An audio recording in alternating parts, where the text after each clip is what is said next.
Hi అండి, అందరికీ నమస్తే అండి. మిల్లెట్స్ ఓదలతో దోశ ఎలా తయారు చేసుకున్నామో మీకు ఈ వీడియోలో చూపిస్తానండి. మనం ఈ టిఫిన్ తినడం వల్ల ఆరోగ్యానికి చాలా మంచిదండి.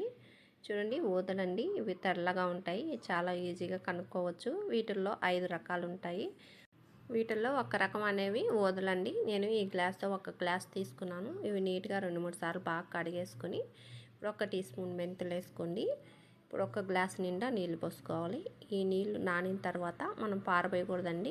మనం మినపప్పు కానీ ఊదలను కానీ ఈ నీళ్ళతోనే మనం మిక్సీ పట్టుకోవాలండి. ఇవి నానిన తర్వాత వీటి ద్వారా వచ్చే ఔషధ గుణాలు ఎన్నో ఉంటాయి. నీళ్ళు మాత్రం పారబోయకూడదండి. ఇవి 6 గంటల నుంచి 8 గంటల సేపు నానబెట్టుకోవాలి, లేదా ఒక నైట్ అంతా కానీ నానబెట్టుకోవచ్చండి. ఇప్పుడు మనం ఊదలు తీసుకున్న గ్లాస్తోనే ఒక హాఫ్ గ్లాసు మినపప్పు వేసుకోవాలండి. మినపప్పు వేసుకొని ఇది కానీ శుభ్రం కడిగేసుకొని 4 గంటల సేపు నానబెట్టుకున్నాను.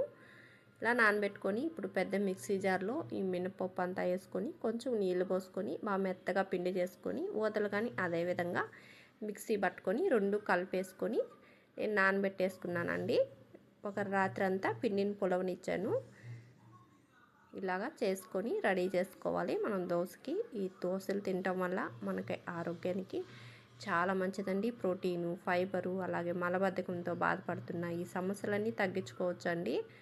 చూడండి, కొంచెం సాల్ట్ వేసుకొని ఈ పిండిలో బాగా కలిసే విధంగా కొంచెం వాటర్ పోసుకొని ఇలా కలిపేసుకున్నానండి. మనం దోశే కాదండి, ఇడ్లీ కానీ పెట్టుకోవచ్చు. చూడండి, ప్యాన్ పెట్టుకున్నాను, స్టవ్ వెలిగించుకొని ఇప్పుడు కొంచెం ఆనియన్తో ఆయిల్ ఇలా స్ప్రెడ్ చేసుకొని పిండి వేసుకొని దోశ చక్కగా చేసుకోవటమేనండి.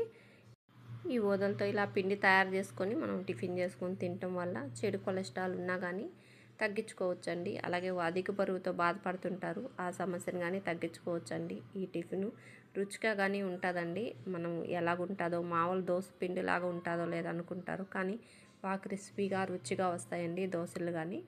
ఇదే విధంగా మీకు ఎన్ని కావాలో అన్ని చేసుకోవటమేనండి. మీకు నచ్చిన చట్నీస్తో తినటమేను, చాలా రుచిగా ఉంటాయి. దోశనే కాదండి, ఊదలతో మీరు ఏం చేసుకోవాలన్నా చేసుకొని మనం ఏదో ఒక విధంగా తింటూ ఉంటే మనం పొట్టలో వచ్చే ఎన్నో రకాల ఇన్ఫెక్షన్లు, పేగుల్లో వచ్చేవి అవి తగ్గించుకోవచ్చు అండి. జీర్ణ వ్యవస్థ కానీ మెరుగుపరచుకోవచ్చు. ఊదల రైస్ కానీ చేసి చూపించున్నానండి.